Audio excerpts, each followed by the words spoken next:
par rapport à Kuma, c'est vrai que s'il est capable de toucher l'intangible, et il y a le poids de l'âme. Poids de l'âme, en fait, ça fait partie d'une théorie réelle qu'on ne peut pas prouver. C'est qu'il y a des scientifiques, à chaque fois que quelqu'un meurt, ils pèsent le corps d'un défunt, et à chaque fois, il y a toujours une somme en grammes que l'être perd. Tu vois. Quand tu passes de la vie à la mort, il y a toujours cette somme de grammes. Et certains appelleraient ça le poids de l'âme parce que c'est la seule chose qui a quitté le corps à ce moment-là précis. Tu vois. Donc est-ce que c'est vrai? On saura jamais si les scientifiques eux-mêmes ne le savent pas. Nous, on est très loin de le savoir.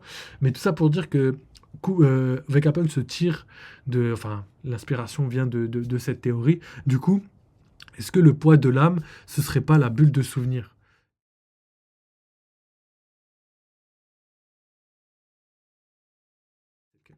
Que Monkey D. Dragon serait l'homme à la marque de feu qui posséderait le dernier Hot Poneglyph? Oui, Villa.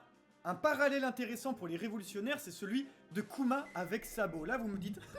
Lorsque j'ai vu Kuma sur sa petite barque face à l'armada de Bécoli et la flotte de la marine, ça m'a fait tout de suite penser à notre révolutionnaire, c'était avant même qu'il le devienne, le petit Sabo, en partant du royaume de Goa, s'est fait fracasse par les dragons célestes. Et là on dirait que Kuma il est ici pour changer les choses et qu'il se dit moi, regardez, j'ai le pouvoir de le faire, ce que Sabo enfant n'avait pas encore. Il le disait dans les bras de dragon, il le disait je veux pouvoir changer les choses, ce monde qui est pourri, c'est dégueulasse, eh bien on le lui souhaite déjà, c'est sûr et certain que l'empereur des flammes aujourd'hui il va faire des grandes choses, mais Kuma à l'époque, on a l'impression qu'il venge notre petit Sabo avec un narrateur qui va jouer un petit peu sur des inversions subversives en nous disant, et bien évidemment que une barque toute petite face à plein de bateaux, qui les a tous défoncés. C'est un petit peu une sorte de catharsis qui nous est offert pour le petit Sabo. On le voyait au chapitre 1098, Kuma c'est celui qui a entraîné Sabo. Et donc c'est très satisfaisant de voir que c'est un petit peu son reflet adulte, ce qu'il va devenir, mais sans cette impuissance qu'il avait enfant au Great Terminal et sur cette petite barque. D'ailleurs, en parlant du Great Terminal, on apprend dans ce chapitre, comme on vous l'avait dit dans notre review du chapitre 1097, que le royaume de Sorbet va imiter la politique du royaume de Goa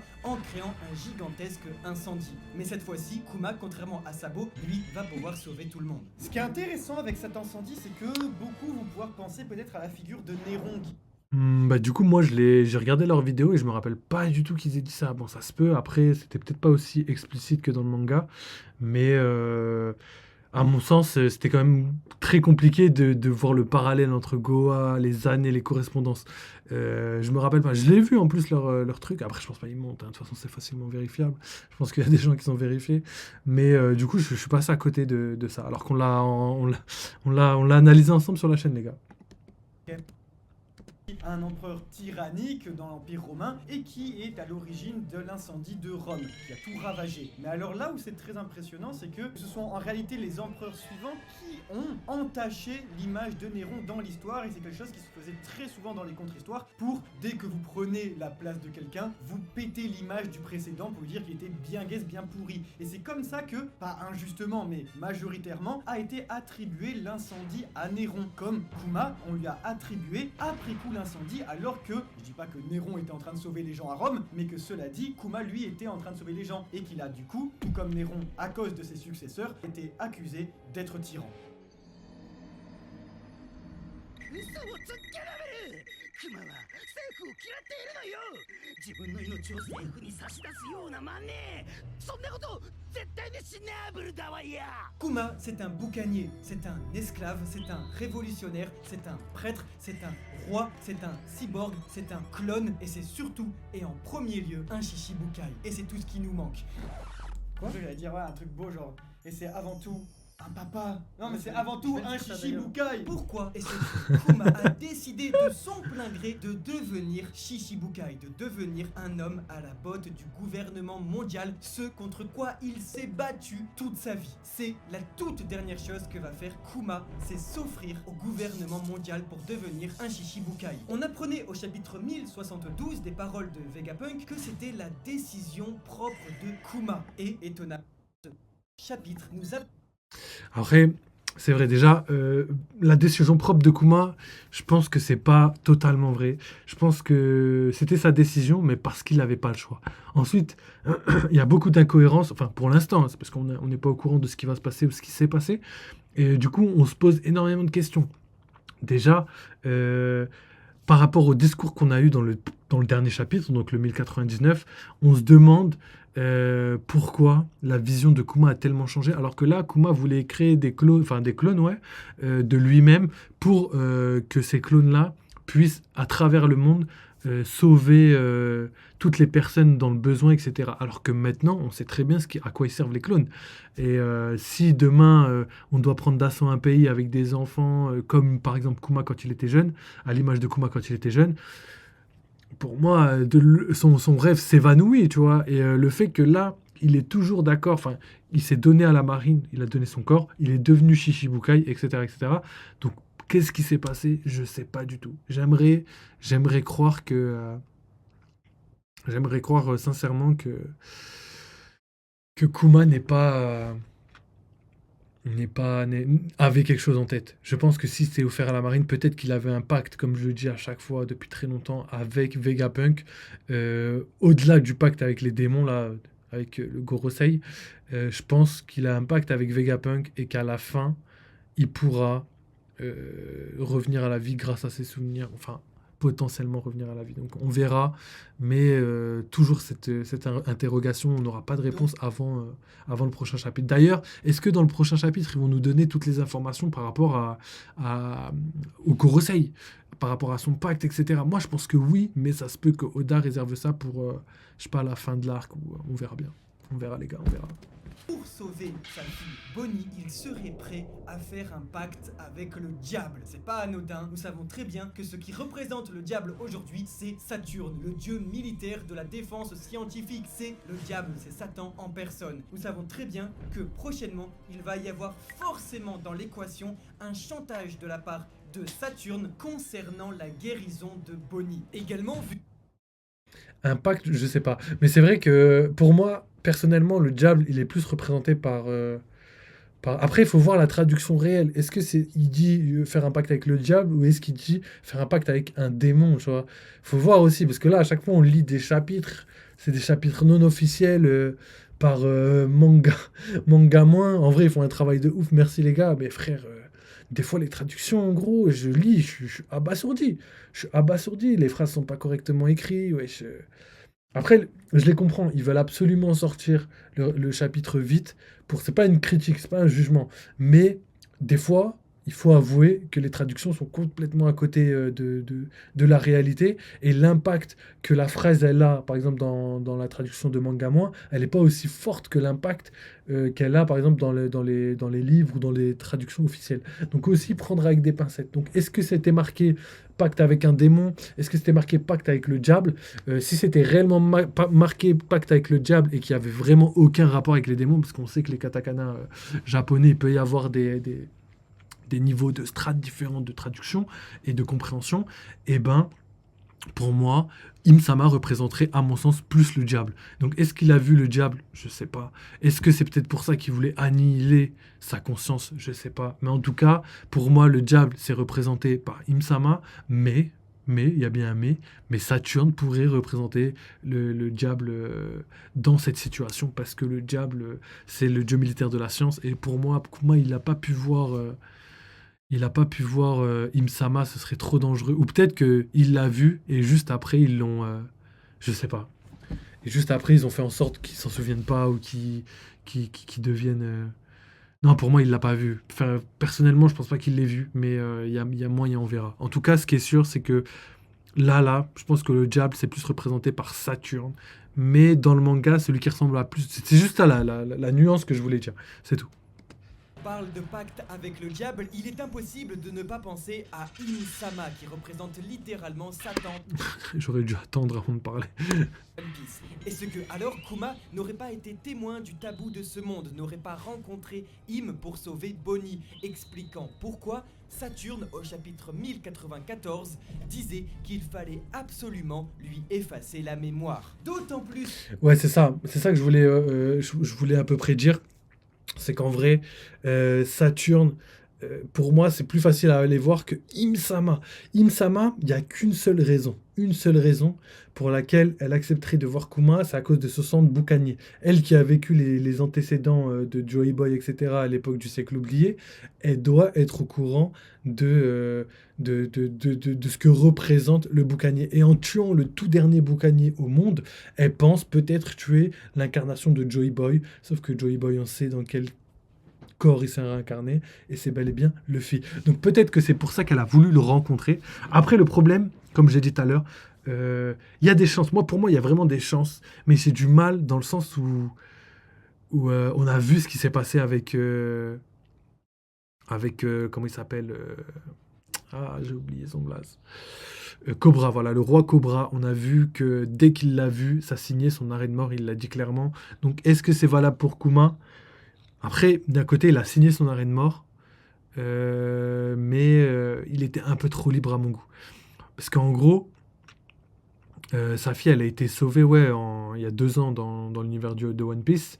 Du coup, est-ce qu'il y a 2 ans, c'est le moment où il a vu Im-sama et que Ashabonji, c'est le moment où il a sauvé sa fille. Sauf que Ashabonji, il y avait Kuma et il y avait sa fille. Est-ce qu'ils se sont vus à ce moment-là? Enfin, je sais pas, comprenez-moi les gars, là, c'est bizarre, tu vois. On sait que Kuma, déjà ça, personne ne l'a noté, personne ne l'a dit.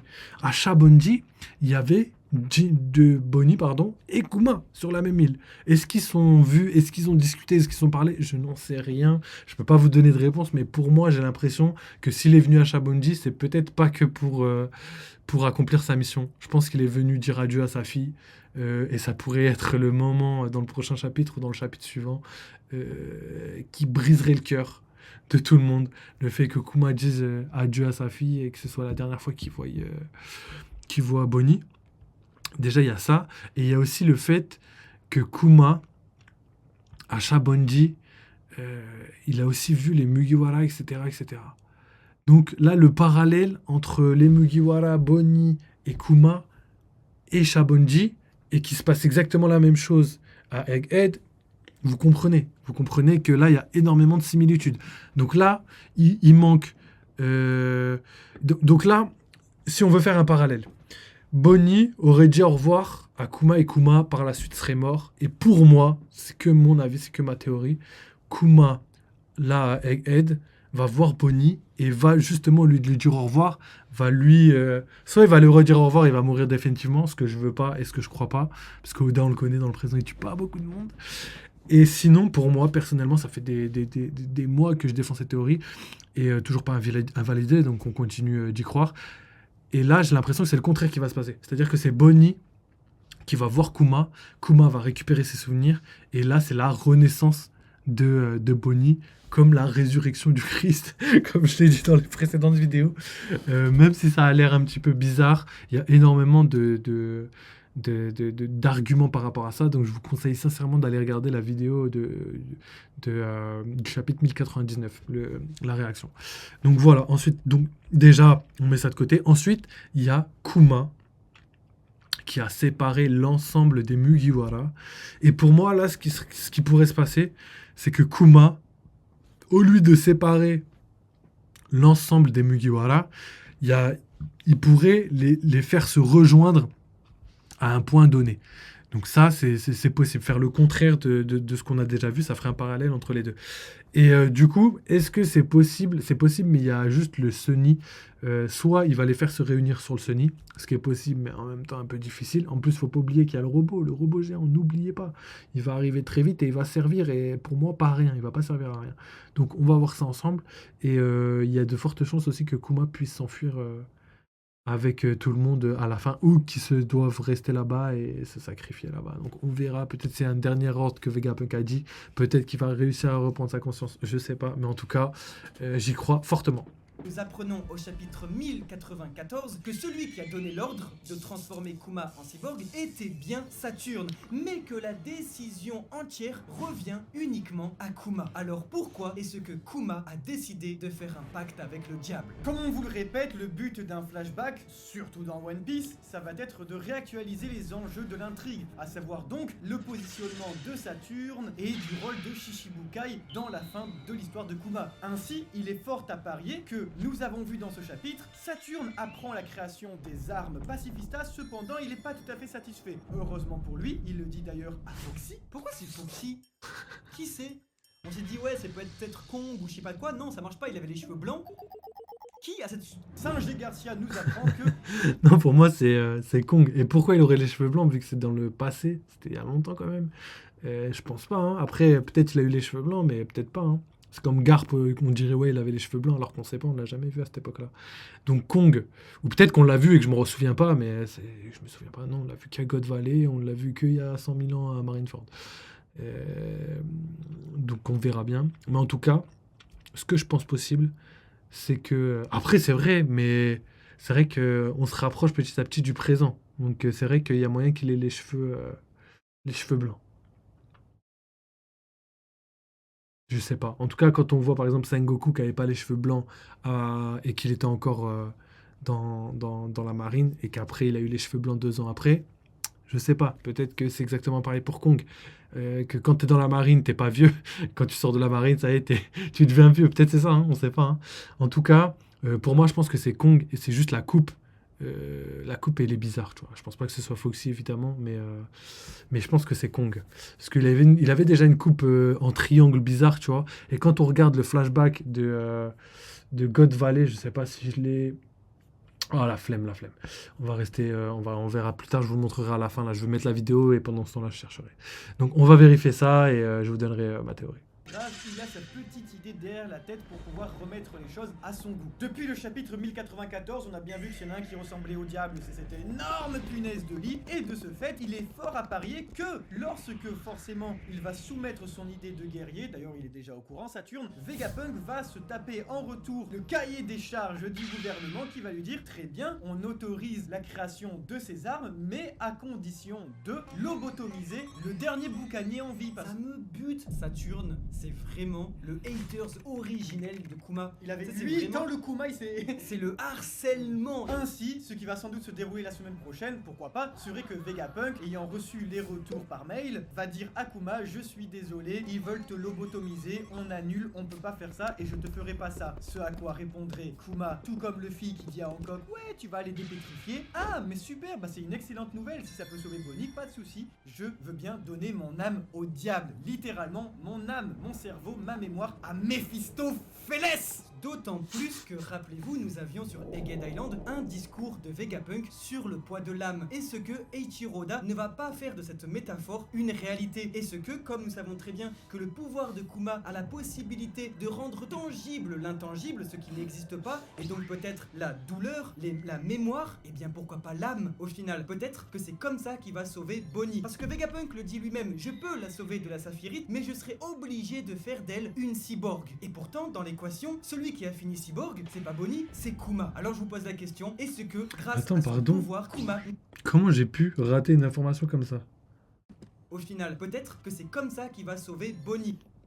Island, un discours de Vegapunk sur le poids de l'âme. Et ce Eiichiro Oda ne va pas faire de cette métaphore une réalité. Et ce que, comme nous savons très bien que le pouvoir de Kuma a la possibilité de rendre tangible l'intangible, ce qui n'existe pas, et donc peut-être la douleur, la mémoire, et bien pourquoi pas l'âme au final. Peut-être que c'est comme ça qu'il va sauver Bonnie. Parce que Vegapunk le dit lui-même, Moi, ça, je suis d'accord avec eux, mais pareil, s'il est capable de retirer l'âme, ça veut dire qu'il est capable de retirer sa propre âme et la donner à Vegapunk, tu vois. Peut-être qu'ils ont testé sur, je sais pas, des animaux avant de retirer leur âme et tout, puis après les mettre, essayer de les conserver. Et peut-être que Kuma, ça va être la même chose, hein. la sauver. S'il peut le faire avec Bonnie, pourquoi pas avec Kuma? Saphirite, mais je serai obligé de faire d'elle une cyborg. Et pourtant, dans l'équation, celui qui a fini cyborg, c'est pas Bonnie, c'est Kuma. Et c'est vrai que c'est bizarre s'il a dit ça. Je vais aller regarder encore parce que je suis choqué de ce que je vois.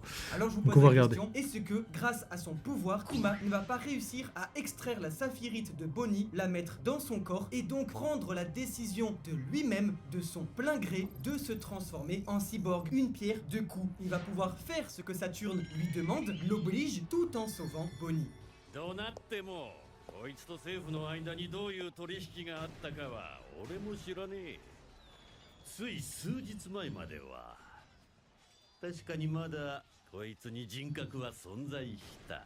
À ce moment-là, le scientifique et son cobaye, Kuma et Vegapunk. Ok, du coup, obligé de faire une petite pause, juste pour vous préciser qu'en fait, s'ils ont dit que Kong avait déjà les cheveux blancs, c'est parce que dans l'épisode de God Valley, il avait déjà, entre guillemets, les cheveux blancs. Mais en fait, c'est juste que la couleur, elle est blanche. Je ne sais pas si ils étaient vraiment blancs vieux ou s'ils étaient juste blancs parce que sa couleur de cheveux, elle est claire. Parce que s'il est blond, par exemple, bah, tu dessines blanc en manga, vous avez capté. Et pour moi, il n'a pas la même coupe de cheveux que actuellement. Je vais vous la mettre vite fait. Est-ce que je peux faire ça? Donc voilà. Ici, la coupe de cheveux, elle est vraiment bizarre. Tu vois, comme Son Goku, elle est un peu en l'air. Et en plus de ça, on sait que par rapport à... Si je mets Amiral Kong, par exemple. Amiral Kong. Voilà. Et on sait que, par exemple, image... Tu vois, là, je sais pas s'il a vraiment cette coupe-là. Peut-être il est blond, tu vois. Là, par exemple, cette coupe, elle est pas pareille, tu vois. Elle est beaucoup plus coiffée, on va dire. Alors qu'en vrai, avant, elle n'était pas du tout coiffée, tu vois. Elle était en mode. Ou peut-être qu'on l'a vu qu'on l'a que de profil. Peut-être que c'est ça. Je sais pas si on peut le voir encore. Non, je crois on peut pas le voir. Ok, donc c'était juste pour vous confirmer, peut-être que c'est pas du tout lui. Ou peut-être qu'en fait, dans l'image, on a l'impression qu'il est comme As, mais qu'en fait, qu'on voit que deux cornes de dinosaures là. Toujours, on dirait qu'il a une coupe de dinosaure. Enfin, peu importe, vous avez compris, on sait pas trop, on peut pas être sûr par rapport à ça, mais vous inquiétez pas, on va parler de ça après.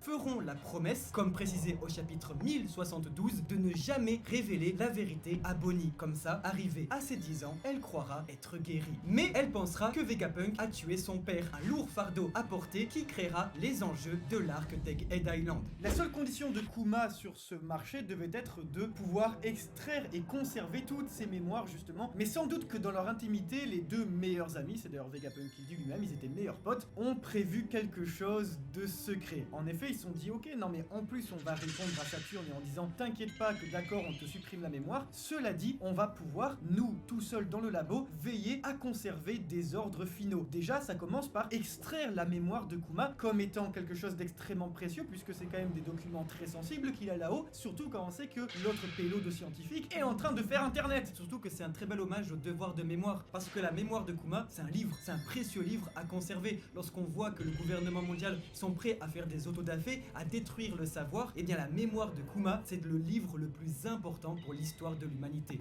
Alors quand ils vont poster ça sur Twitter, le gouvernement... Du coup, c'est vrai que Kuma a une importance énorme. Après, je dirais pas que c'est une importance, enfin que son passé est l'importance, la plus grande importance dans le manga. On sait qu'il connaît beaucoup de trucs et que justement, ça a un intérêt pour le manga, mais pas un intérêt. Enfin, c'est pas plus important, par exemple, que le siècle oublié, tu vois, ou des trucs comme ça. Tu vois, il y a plein de trucs qui fait que. Enfin, je sais pas, je le mettrai pas au-dessus. Enfin, peu importe, on s'en fout. Mais juste par rapport à Kuma, c'est vrai que s'il est capable de toucher l'intangible, et il y a le poids de l'âme. Poids de l'âme, en fait, ça fait partie d'une théorie réelle qu'on ne peut pas prouver. C'est qu'il y a des scientifiques, à chaque fois que quelqu'un meurt, ils pèsent le corps d'un défunt, et à chaque fois, il y a toujours une somme en grammes que l'être perd. Tu vois. Quand il passe de la vie à la mort, il y a toujours cette somme de grammes, et certains appellerait ça le poids de l'âme parce que c'est la seule chose qui a quitté le corps à ce moment-là précis, tu vois. Donc est-ce que c'est vrai? On saura jamais si les scientifiques eux-mêmes ne le savent pas. Nous, on est très loin de le savoir. Mais tout ça pour dire que Vegapunk se tire de... Enfin, l'inspiration vient de cette théorie. Du coup, est-ce que le poids de l'âme, ce serait pas la bulle de souvenir? Et est-ce que elle serait pas rentrée dans l'âme de Kuma? Parce que regardez un truc. Un petit parallèle simple. Quand Zoro rentre dans la bulle de douleur, il emmagasine toute la douleur de Luffy. Et d'ailleurs, c'est pareil pour les autres fois où on a vu cette technique. Et Luffy a perdu sa douleur et Zoro emmagasine toute cette douleur et il la garde tout ce temps, tu vois. Donc, c'est définitif. Bonnie, quand elle est rentrée dans la bulle de souvenir de Kuma, Dites-moi si je me trompe, mais pour moi, elle n'a pas changé de taille, elle n'a pas bougé, elle n'a pas été altérée. Et en plus de ça, elle est restée intègre. C'est-à-dire que normalement, elle aurait dû emmagasiner les souvenirs, les garder pour elle, et après, c'était terminé, tu vois, c'était fini. Donc, est-ce que ce serait pas la mémoire de Kuma, enfin, pas que la mémoire, mais peut-être un peu plus que la mémoire de Kuma? C'est possible. Après, pour moi, d'après ce qu'a dit Vegapunk, ça peut pas être son âme parce que Vegapunk l'a dit. Et si Vegapunk travaillait là-dessus, ça aurait été difficile que ce soit la bulle de son âme. Par contre, peut-être que dans le labo ou autre part, il y aurait la bulle de Kuma, j'en sais rien. J'en sais rien du tout. Peut-être, enfin, moi pour moi c'est possible, c'est grave possible. Moi j'y crois de toute façon dans tous les cas, mais il n'y a pas d'explication tangible, de preuve réelle pour qu'on puisse penser ça réellement pour l'instant. Pour l'instant, que des suppositions malheureusement.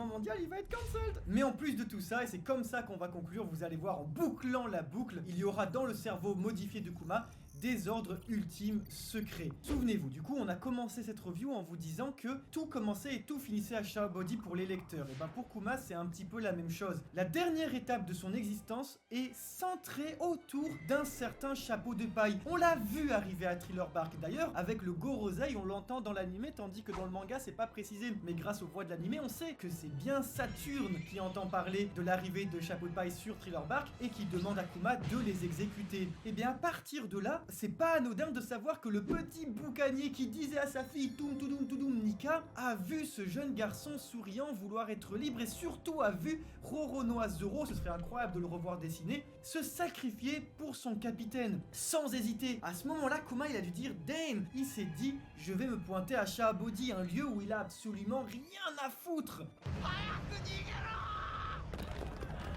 Rien à foutre, à part aller voir sa fille, les gars, wesh. Ils ont zappé cette information. まだまだ食い足りねえな。美味しいもんなら次の島にもきっとありますって。おい、聞いたか？七部会まで動いてるらしいぞ。本当か？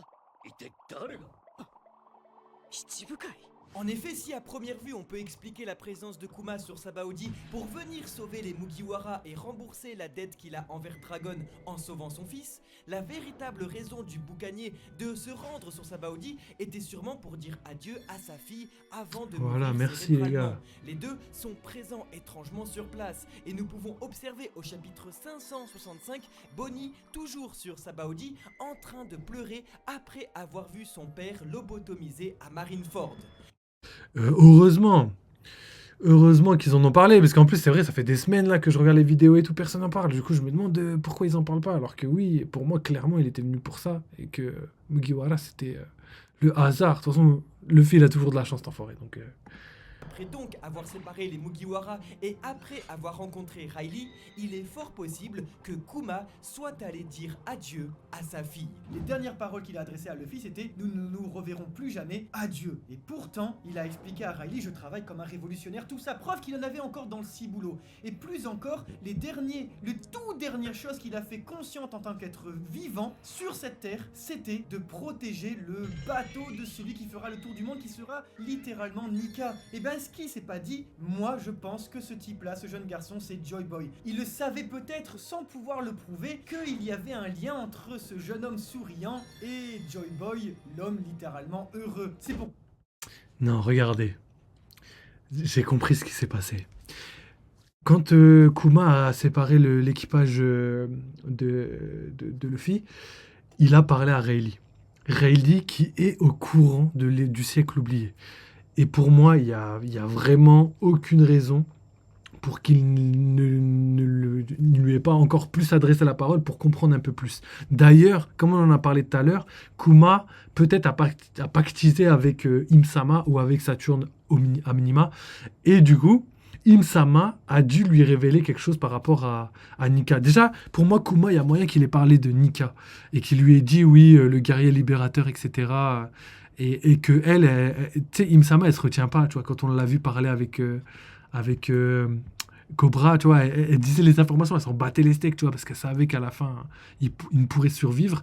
Et du coup, moi, je pense sincèrement que du coup, il a dû discuter avec Rayleigh, et Rayleigh, ça doit être lui qui lui a dit que Roger attendait quelqu'un, que ce quelqu'un, c'était sûrement l'homme au chapeau de paille, et que Shanks, qui a déjà croisé Rayleigh, lui a dit que Luffy... De toute façon, Shanks, on le savait déjà. Rayleigh savait déjà que Luffy, c'était l'homme que Roger attendait. Et même lui, on sait déjà que Shanks avait déjà parlé à Rayleigh avant même que Luffy prenne Grand Line, parce que il lui a dit sûrement comment t'as perdu ton bras, je l'ai laissé pour le futur, rappelle-toi que Roger attendait quelqu'un, et pour moi ce quelqu'un c'est lui, il a prononcé les mêmes mots que le capitaine, donc j'espère que j'ai préféré lui donner un bras. Je pense avoir trouvé la personne que Roger attendait. Et pour moi, c'est la mission de Shanks dans le manga, ce qu'il a réussi à la perfection. Ensuite, maintenant que Rayleigh savait ça, tout le long de l'épopée de Luffy, Rayleigh l'a suivi en background, si on veut dire. Et du coup, il a vu un petit peu tout ce qui se passait et tout. Et à la fin, on comprend que Rayleigh savait tout de Mugiwara, tu vois, et il attendait de voir et jauger avec lui-même sa personnalité, s'il pouvait lui faire confiance ou pas. Et au final, c'est peut-être les mots qui se sont échangés avec Rayleigh. Et du coup, bah, on sait que grâce à ces informations, Kuma a compris que même s'il ne le reverrait plus, ce serait la personne qui devrait sauver à tout prix dans tous les cas. Et je pense que c'est le truc le plus probable. Donc on termine la vidéo, on va analyser tout ça. Vous savez, c'est